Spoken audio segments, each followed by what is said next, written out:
ये कहानी त्रिया चरित्र के बारे में है, जिसे सुनकर आप अपने जीवन में कभी धोखा नहीं खाएंगे। बहुत समय पहले की बात है। एक राज्य में एक राजा था। उसका एक बेटा था जो दिखने में बहुत सुंदर था। राजकुमार की उम्र 14 साल थी जब उसकी शादी हुई। राजा बूढ़ा हो गया था, इसलिए उसने राजकुमार को राजा बनाने का फैसला किया। राजकुमार की पहले ही 7 शादियां हो चुकी थी। राजा बनने के बाद भी राजकुमार हर दिन पढ़ाई के लिए गुरुकुल जाता था। एक दिन जब राजकुमार गुरुकुल जा रहा था तो उसे रास्ते में एक पनिहारिन मिली। पनिहारिन बहुत सुंदर थी। उसने राजकुमार से पूछा, हे राजा, आप रोज कहां जाते हैं? राजकुमार ने कहा, मैं रोज विद्या सीखने अपने गुरु के पास जाता हूं। पनिहारिन ने कहा, यह तो अच्छी बात है, लेकिन क्या आपने त्रिया चरित्र पढ़ा है? राजकुमार ने कहा कि उसने ये कभी नहीं पढ़ा। तब पनिहारिन ने उससे कहा कि वो त्रिया चरित्र जरूर पढ़े और अपने गुरु से इसके बारे में पूछे। राजकुमार ने कहा कि वो आज ही जाकर अपने गुरु से पूछेगा। पनिहारिन की बात सुनकर राजकुमार गुस्से में अपने गुरु के पास गया। उसकी आंखें लाल थी। उसने गुरु से पूछा, गुरुदेव, आपने मुझे त्रिया चरित्र क्यों नहीं पढ़ाया? आपने ये बात मुझसे क्यों छिपाई? गुरु ने कहा, बेटा, तुम त्रिया चरित्र नहीं पढ़ पाओगे क्योंकि इसे पढ़ना खतरे से खाली नहीं होता है और इसमें तुम्हारी जान भी जा सकती है। राजकुमार ने कहा, गुरुदेव, आप इसकी चिंता न करें, मैं खुद इस राज्य का राजा हूं।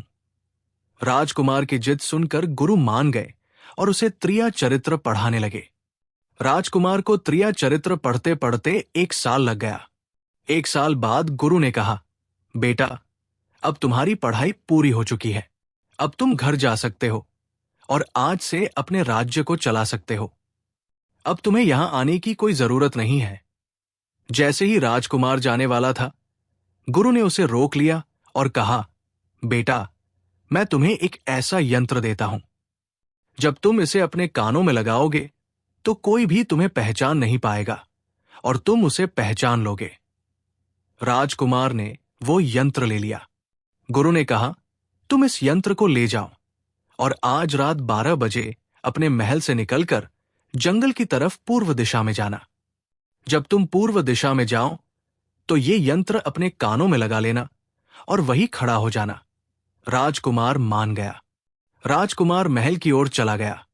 रात के 12 बजे जब उसकी 7 पत्नियां सो गई तो राजकुमार यंत्र लेकर महल से जंगल की तरफ निकल पड़ा। वो जंगल में पूर्व दिशा की ओर गया और अपने कानों में यंत्र लगाकर खड़ा हो गया। उसने देखा कि वही पनिहारिन जिसने उससे पहले बात की थी, एक थाली में खाना लेकर जंगल को जा रही थी। थोड़ी दूरी पर एक संत अपनी कुटिया में रहते थे। पनिहारिन उस संत के पास खाना लेकर जा रही थी। राजकुमार ने देखा कि ये वही पनिहारिन है जिसने उससे त्रिया चरित्र पढ़ने को कहा था, लेकिन पनिहारिन राजकुमार को नहीं पहचान पाई क्योंकि राजकुमार के कानों में यंत्र लगा हुआ था। राजकुमार ने सोचा कि चलो उसके पीछे चलते हैं और देखते हैं कि ये आधी रात को भोजन लेकर संत की कुटिया की तरफ क्यों जा रही है। राजकुमार भी उसके पीछे छुपकर चलने लगा। पनिहारिन उस बाबा की कुटिया में पहुंच गई। उस बाबा के पास जादू की पोटली थी और वो बाबा जादूगर था। राजकुमार छुपकर देख रहा था। बाबा ने पनिहारिन से कहा, अरे पनिहारिन, पहले मुझे ये बता कि आज आने में इतनी देर कैसे हो गई?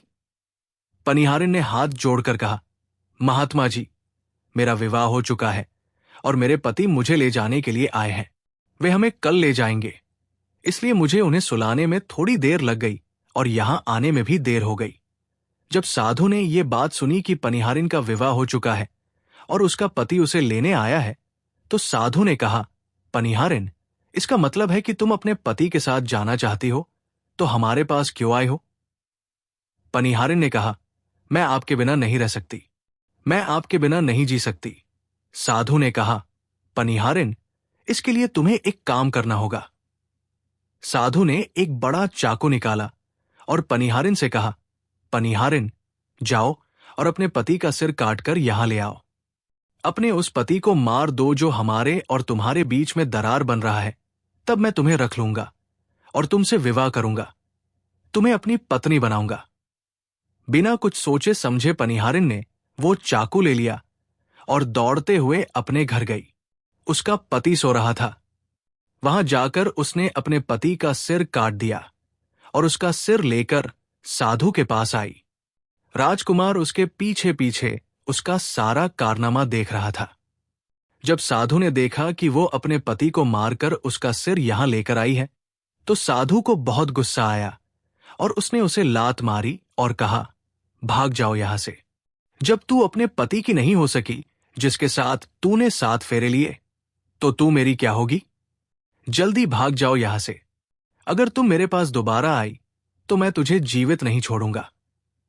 साधु की ये बात सुनकर उस पनिहारिन को ऐसा लगा जैसे उसके पैरों तले जमीन खिसक गई हो। फिर वो अपने पति की कटी हुई गर्दन घर लेकर आई और उसकी गर्दन जोड़ देती है और वही बैठ जाती है। इधर जैसे ही सुबह हुई, वो अपने पति के पास बैठकर रोने लगती है और चिल्लाने लगती है, देखो देखो, किसी ने मेरे पति की हत्या कर दी। लेकिन रात में उस पनिहारिन का सारा कारनामा राजकुमार देख चुका था। इधर सारे गांव वाले पनिहारिन के घर जाते हैं और उसके पति की लाश को लेकर गांव के बाहर जाते हैं उसका दाह संस्कार करने के लिए। वो पनिहारिन भी पीछे से भागती हुई रोती हुई चली जा रही थी। उधर राजकुमार भी जा रहे थे, जो कि अपने राज्य के राजा बन चुके थे। पनिहारिन भागती हुई चिल्लाती हुई पहुंची और कहने लगी, मैं सती बनूंगी, क्योंकि अगर जब मेरे पति ही नहीं रहे तो ऐसे जीवन का क्या फायदा? मैं इन्हीं के साथ सती हो जाऊंगी। राजा को उसकी बातें सुनकर हंसी आ जाती है और राजा कहता है, त्रिया चरित्र जाने न कोई, और कसम मेरी के हुए सतीराज। राजकुमार की ये बात और कोई तो नहीं समझ पाया, लेकिन वो पनिहारिन समझ जाती है। वो कहती है, राजा साहब, आप हमारे ऊपर ये बात कह रहे हैं, लेकिन चलिए कोई बात नहीं, मैं सती हो जाऊंगी। लेकिन पनिहारिन जाते जाते कहती है, मैं तुम्हें एक बात बताती हूं। राजकुमार पूछता है, क्या बताओ? पनिहारिन कहती है, राजा साहब, आप जब चटाई पर बैठें तो चटाई को झाड़कर बैठना। राजा कहता है, ये पनिहारिन क्या कह रही है? मैं तो राजा हूं, मुझे चटाई पर बैठने की क्या जरूरत है? पनिहारिन कहती है, नहीं, जब भी तुम्हें कोई जरूरत आए चटाई पर बैठने की, तो तुम चटाई को झाड़कर बैठना। राजकुमार कहता है, चलो ठीक है, अगर तुम कह रही हो तो मैं ऐसा ही करूंगा। और ये कहने के बाद वो अपने पति के साथ सती हो जाती है। राजकुमार उनका अंतिम संस्कार करवाकर अपने घर आ जाते हैं। इसी तरीके से पूरा दिन बीता। उधर जब दूसरी रात आई तो अपने गुरु के कहने के अनुसार उसने वही यंत्र कान में लगाया और पूर्व दिशा की ओर उसी स्थान पर जाकर खड़ा हो गया जहां पर पिछली रात खड़ा हुआ था। दूसरी रात को राजकुमार ने क्या देखा? अपनी 7 पत्नियों को भोजन की थाली अपने अपने हाथों में लेकर उसी साधु की कुटिया की तरफ जा रही थी। जैसे ही राजा ने अपनी 7 पत्नियों को उस साधु की कुटिया की तरफ जाते हुए देखा, राजकुमार के पैरों तले जमीन खिसक गई। वो अपने मन में सोचने लगा कि ये क्या चक्कर है। तभी उनमें से एक रानी राजकुमार को देख लेती है, लेकिन रानियों ने अपने पति राजकुमार को नहीं पहचान पाया, क्योंकि राजकुमार अपने कानों में यंत्र लगाए हुए था। यंत्र लगाने की वजह से राजा को कोई पहचान नहीं पाता था। उनमें से एक रानी कहती है कि ये लड़का इतनी रात को यहां क्यों खड़ा है? तब रानियों ने उस लड़के को अपनी तरफ बुलाया और कहा, कृपया आप हमारी सहायता करें, इस सामान को उस कुटिया तक ले चलो। बिना कुछ सोचे समझे राजकुमार ने वो थाली अपने हाथों में ले ली और अपनी रानियों के साथ कुटिया तक जाने लगा। जब 7 रानियां और राजकुमार उस साधु की कुटिया में पहुंचते हैं तो राजकुमार कुछ भी नहीं बोल रहा था, क्योंकि राजकुमार देखना चाहता था कि उनके प्यार में ऐसी क्या कमी है जो उसकी 7 रानियां इस साधु के पास आती है, और इस साधु के पास ऐसा क्या है जो उसकी 7 रानियां यहां रही हैं। राजकुमार छुपकर ये सब जानना चाहता था। इधर जब वो 7 रानियां राजकुमार को लेकर साधु के पास पहुंची तो महात्मा राजकुमार को देखकर कहता है, ये कौन है? तो सातों रानियां कहती हैं, महात्मा जी, ये बालक हमें रास्ते में मिला। इसने हमारी सहायता की तो हम इसे अपने साथ लेकर आ गए। रानी कहती है, एक काम करते हैं, इसे आज रात यही रहने देते हैं, कल सुबह होते ही ये चला जाएगा। उस साधु उनकी बातों को मान लेता है। वो साधु अपने शिष्य को बुलाता है और उससे कहता है, आज रात के लिए इस बालक के रुकने की व्यवस्था कर दो। वो शिष्य राजकुमार को लेकर एक कमरे में जाता है। उस कमरे में एक चटाई बिछी हुई थी। शिष्य कहता है, देख भाई, आज तुझे चटाई पर सोना पड़ेगा। वो शिष्य राजकुमार को इतना कहकर वहां से चला जाता है। राजकुमार उस कमरे में अकेला पड़ जाता है। वो अपने मन में सोचता है कि आज तो नौबत आ ही गई चटाई पर सोने की। चलो कोई बात नहीं, आज की रात हम चटाई पर ही गुजार लेंगे। राजकुमार जैसे ही चटाई पर बैठने ही वाला था, उसे पनिहारिन की बात याद आ गई। वो सोचने लगा कि पनिहारिन ने मुझसे कहा था कि जब भी तुम्हें चटाई पर बैठने की जरूरत आए, तुम चटाई को जरूर झाड़ लेना। चलो आज पहले झाड़ ही लेते हैं, हो सकता है इसका कोई राज हो। जैसे ही राजा ने चटाई उठाई तो उसने क्या देखा? उसने देखा कि एक बहुत बड़ा भयानक कुआं है। जब उस कुएं को देखा तो राजा के होश उड़ गए। राजा उस कुएं के अंदर झांककर देखता है। राजा को अंदर बहुत सारे कैदी दिखाई देते हैं, जिन्हें उस साधु ने अंदर कैद करके रखा था। उन कैदियों में से एक आदमी ने राजकुमार को पहचान लिया। उसने राजकुमार से कहा, राजकुमार, आप यहां कैसे आ गए? राजकुमार कहता है, धीरे बोलो, नहीं तो सब पोल पट्टी खुल जाएगी। तब सभी कैदियों ने कहा, राजा साहब, आप यहां से भाग जाएं। हम तो यहां से निकल नहीं पाए, लेकिन आप यहां से भाग जाएं, नहीं तो आपका भी यही हाल हो जाएगा जो कि हमारा हुआ है। आप भी यहां फंस जाएंगे। आपको भी पकड़कर ये साधु इसी में डाल देगा। आप जितना जल्दी हो सके यहां से भाग जाएं। राजा जब उस कमरे के अंदर गया था तो उसने अपने कान में से यंत्र निकाल लिया था, और जब राजा वहां से भागा तो अपने कान में यंत्र लगाना भूल ही गया। राजकुमार को भागते हुए उन रानियों ने और साधु ने देख लिया था। रानियों ने जब राजा को भागते हुए देखा तो रानी कहती है, ये तो हमारे पति हैं। वो महात्मा से कहती है, महात्मा जी, अब तो हमारी सारी पोल पट्टी खुल जाएगी। ये तो हमारे पति हैं और वो भागे जा रहे हैं। उन्होंने हमें यहां देख लिया है, अब हमारा क्या होगा? और साधु कहता है, तुम यहां क्या देख रही हो? जल्दी जाओ और अपने पति को पकड़ कर लाना। तो रानियां राजकुमार को पकड़ने के लिए दौड़ी दौड़ी जाती है, लेकिन वो राजकुमार जो राजा था इतना तेज था कि वो अपने महल जा पहुंचा। घबराई रानियों के तो होश उड़ गए। फिर वे वापस उसी बाबा के पास आती है और बाबा से कहती है, महाराज, अब तो हमारे पति हमें जीवित नहीं छोड़ेंगे। हम जैसे ही घर जाएंगे वो हमारी जान ले लेंगे। महात्मा, आप हमें बचा लीजिए, इसका कोई उपाय कीजिए। तब जाकर वो साधु रानियों को एक जादुई कील देता है और कहता है कि जब तुम जाओ तो अपने पति को बहला फुसलाकर उसके माथे में ये जादुई कील घुसा देना। ये तुम्हारे पति को ढेर बना देगा और साथ मिलकर उसे मार देना। बस कहानी खत्म हो जाएगा। वे सातों रानियां साधु की बात मान लेती हैं और जादुई कील लेकर महल आती है। वे सात रानियां आपस में विचार करती हैं कि राजा सबसे ज्यादा प्रेम सबसे छोटी वाली रानी को करते हैं, तो वे रानियां मिलकर जादू वाला कील छोटी रानी को दे देती हैं और कहती है, ये लो, तुम्हारा काम है। तुम किसी भी तरह राजकुमार के सर में ये कील गाड़ देना। तो छोटी वाली रानी कहती है, ठीक है, और छोटी वाली रानी कील ले लेती है। जब राजा ने उन सातों रानियों को आते हुए देखा तो क्रोध में कहा, पहले तुम यही रुको। पहले मुझे ये बताओ कि हमारे राज में और मुझ में ऐसी क्या कमी है कि तुम आधी रात को उस साधु के पास जाते हो? इसका क्या कारण है? सातों रानियां हाथ जोड़कर कहती हैं, महाराज, हमें माफ कर दीजिए। हमें लगता है कि उस साधु बाबा ने हम पर कोई जादू टोना कर दिया था। इसीलिए हमसे ऐसी गलती हो गई। आगे से ऐसी गलती हमसे कभी नहीं होगी। छोटी रानी की ऐसी बातें सुनकर राजा उनकी बातों को मान लेता है, क्योंकि वो राजा छोटी रानी से बहुत प्रेम करता था।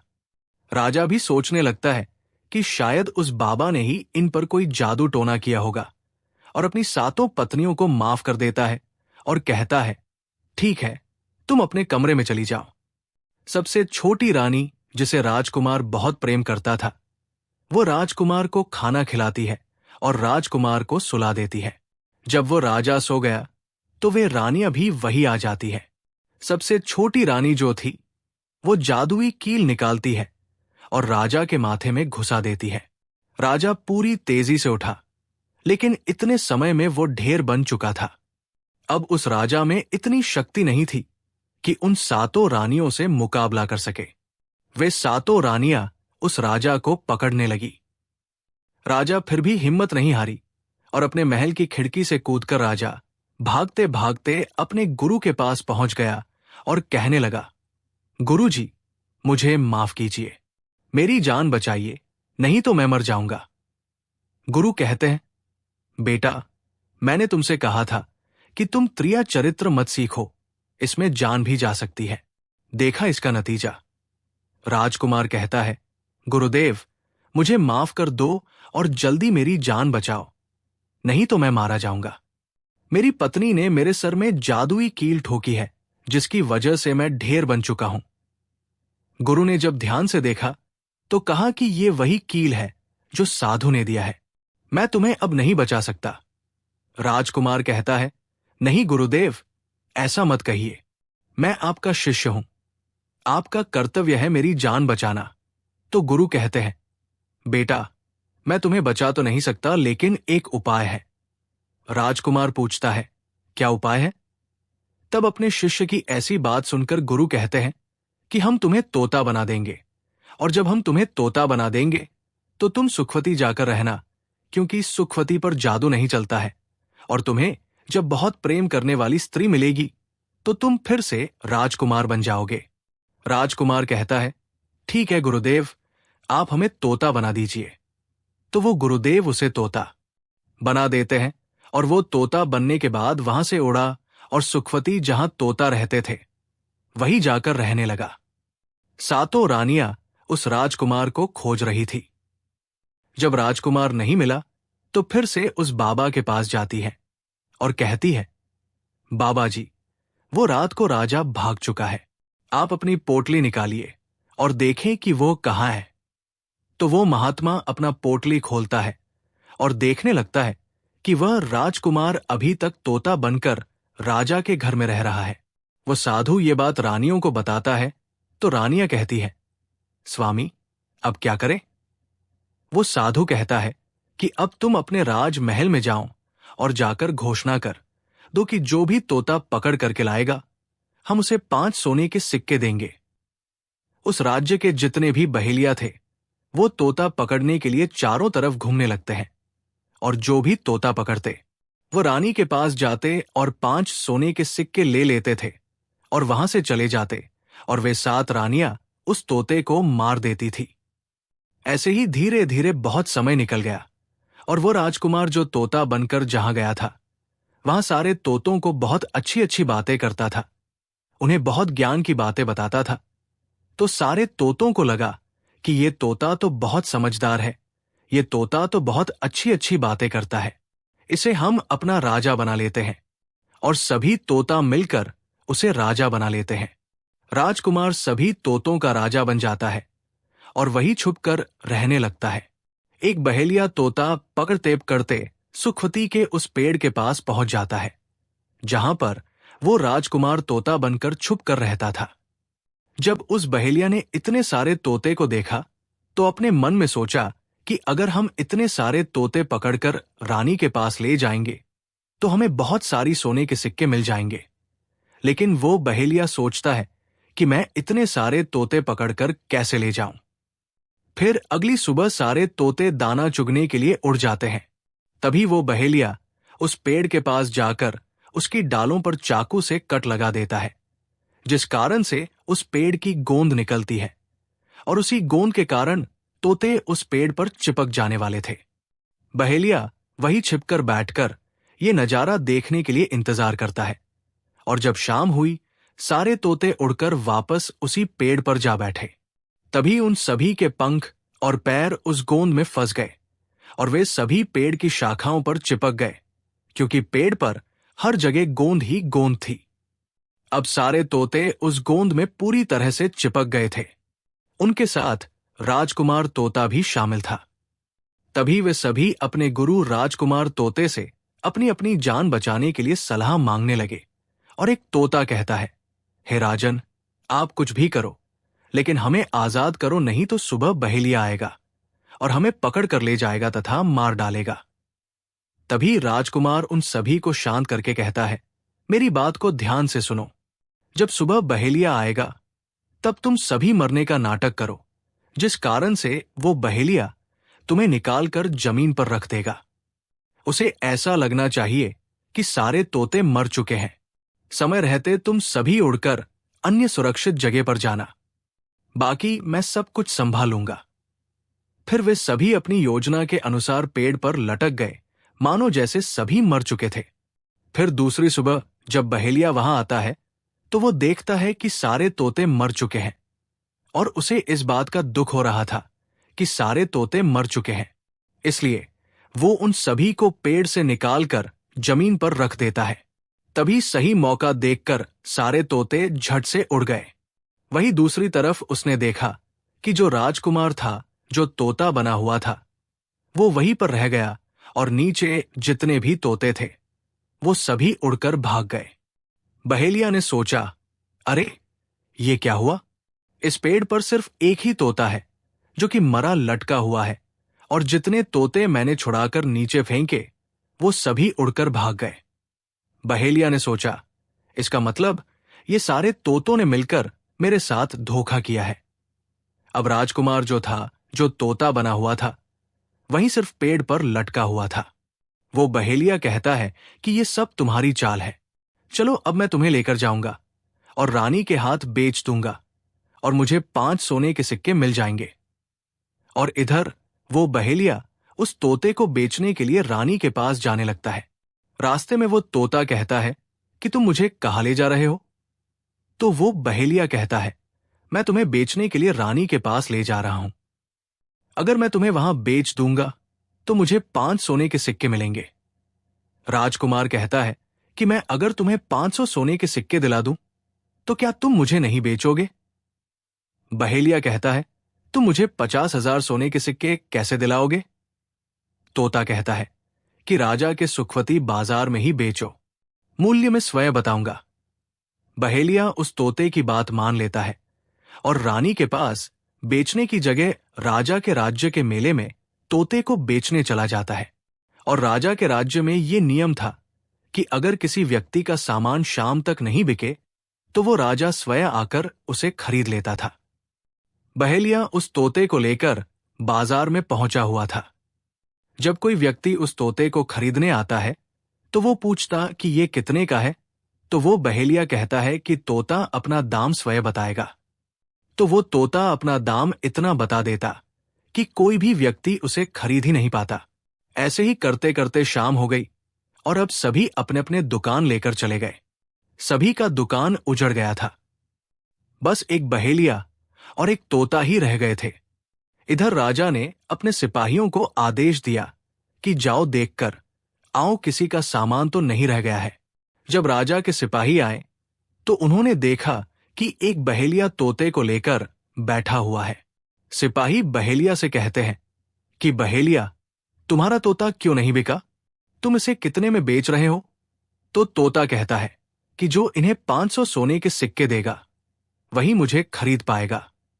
उस तोते की बात सुनकर वो सिपाही आश्चर्य में पड़ जाते हैं और सोचते हैं, अरे ये तोता अपना मूल्य स्वयं बताता है। तब सिपाही राजा के पास जाते हैं और राजा को सारी बात बताते हैं और कहते हैं, एक बहेलिया एक तोता लेकर बैठा हुआ है, लेकिन वो तोता अपना मूल्य स्वयं ही बताता है। वो इतना महंगा बताता है, शायद इसीलिए उसे कोई खरीद नहीं सका। राजा सिपाहियों से पूछता है कि वो अपना मूल्य कितना बता रहा है।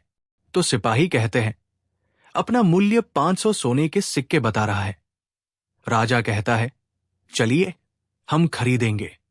अगर नहीं खरीदेंगे तो हमारे राज्य की बदनामी होगी कि राजा के बाजार में एक तोता नहीं बिका। और इसलिए राजा अपने मंत्रियों के साथ अपने रथ पर सवार होकर बाजार में पहुंचता है। कहता है, इस तोते का क्या मूल्य है, कितना है? बहेलिया हाथ जोड़कर कहता है कि राजा साहब, अपना मूल्य तोता स्वयं बताएगा। वो राजा फिर तोते से पूछा तो तोता कहता है कि राजा साहब, जो इन्हें 50,000 सोने के सिक्के देगा वही मुझे खरीद पाएगा। अपने सिपाहियों से 500 सोने के सिक्के मंगवाता है और बहेलिया को पकड़ा देता है और तोते को लेकर अपने महल चला जाता है। वो तोता बहुत ही बुद्धिमान था क्योंकि वह राजा था। वो तोता राजा को बहुत अच्छी अच्छी बातें बताने लगा। जब राजा पर कोई खतरा आने वाला होता तभी वो तोता बता देता कि राजा साहब, आप पर यह खतरा आने वाला है। और इसी तरह सब उस तोते से बहुत अधिक प्रेम करने लगते हैं।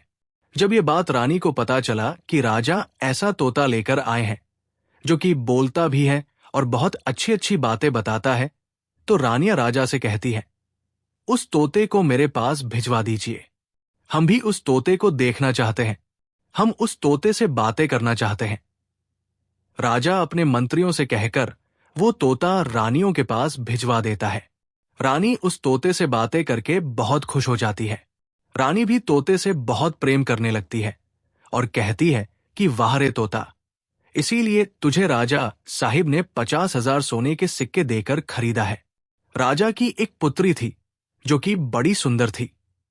रानी अपनी पुत्री से कहती है कि आज से तुम ही इस तोते का ध्यान रखो और कल तुम इसे अच्छे से धोकर नहला देना। वो राजकुमारी भी उस तोते से बहुत प्रेम करती है। जैसे ही सुबह हुई, राजकुमारी उस तोते को लेकर नहलाने जाती है। राजकुमारी तोते को नहला रही थी तो उसने देखा कि तोते के सिर पर कील जैसा कुछ लगा हुआ है। राजकुमारी उसको निकाल देती है। राजकुमारी जैसे ही कील को निकालती है, वो तोता पहले वाला एक सुंदर सा राजकुमार बन जाता है। उसे देखकर राजकुमारी घबरा जाती है। राजकुमार कहता है कि तुम घबराओ नहीं, ये कील वापस से मेरे सर में लगा दो तो मैं फिर से तोता बन जाऊंगा और इसके बारे में मैं तुम्हें रात में बताऊंगा। तुरंत ही वह राजकुमारी वो कील राजकुमार के सर में लगा देती है और वो वापस से तोता बन जाता है। रात को राजकुमारी तोते को लेकर अपने कमरे में जाती है और उसके सर से कील निकाल देती है और वो तोता फिर से राजकुमार बन जाता है। राजकुमार अपनी सारी कहानी उस राजकुमारी को बताता है और कहता है, माफ करना, ये कहानी तुम किसी को नहीं बताना, नहीं तो मेरी जान चली जाएगी। राजकुमारी इसके बारे में अपनी माता और पिता को भी नहीं बताती है। दिन भर वो तोता रहता है और रात को राजकुमारी उस तोते को अपने कमरे में ले जाती और उसके माथे से कील निकाल देती और वह राजकुमार बन जाता है। और रात में वो दोनों साथ में ही रहते हैं और ऐसे ही धीरे धीरे समय निकलता गया। राजकुमारी को राजकुमार से प्रेम हो जाता है। इधर क्या हुआ, जो राजकुमार की पत्नियां थी वो बहुत सारे तोते मरवा देती है, लेकिन जो राजकुमार तोता बना हुआ था वो उन्हें नहीं मिलता है और वे उसी साधु के पास जाती है और कहती है कि हे महात्मा, हमारे पति तो अभी तक हमें नहीं मिले, हम अब क्या करें, उन्हें कैसे मारें? वो साधु फिर से अपनी पोटली खोलता है और देखता है कि वह राजकुमार अभी तक तोता बन के राजा के घर में रह रहा है। वो साधु रानियों से कहता है कि तुम एक काम करो कि तुम नृत्य कला सीख लो। हम सभी मिलकर उस राजा के घर नृत्य कला करने जाएंगे और जब राजा हम पर खुश हो जाएगा और हमें कुछ मांगने को कहेगा तो हम उस तोते को ही मांग लेंगे और फिर आसानी से उसे मार देंगे। धीरे धीरे समय बीता। साधु तबला बजाना और रानी पूरी तरह से नृत्य कला सीख चुकी थी। अब साधु को लगा कि हम सफलता प्राप्त कर सकते हैं और उस तोते को उस राजा से मांग सकते हैं। साधु का भेष बदल करके उन सातों रानियों को नृत्य कला वाली स्त्री बनकर के राजा के दरबार में पहुंच गई। राजा उस साधु से पूछता है कि आप लोग कौन हैं, यहां क्यों आए हैं? तब साधु कहता है कि हम सब नृत्य कला वाले हैं, आपके महल में हम नृत्य कला दिखाना चाहते हैं। राजा को भी गाने और बजाने का बहुत शौक था, वो मान जाते हैं। उधर वो साधु अपना गाना बजाना चालू करता है। जब उनकी गाने बजाने की आवाज तोते के कानों में पहुंची तो तोता समझ गया कि वो साधु उसकी 7 रानियों को लेकर भेष बदलकर यहां पर आ गया है। अब उसकी जान नहीं बचेगी। लेकिन जब राजकुमारी उस तोते को लेकर अपने कमरे में जाती है, उस तोते के सर से कील निकालती है और वह तोता राजकुमार बन जाता है। और वह राजकुमार सारी बातें उस राजकुमारी को बताता है। कहता है कि देखो, जो ये गाने बजाने वाले आए हैं, ये वही साधु है।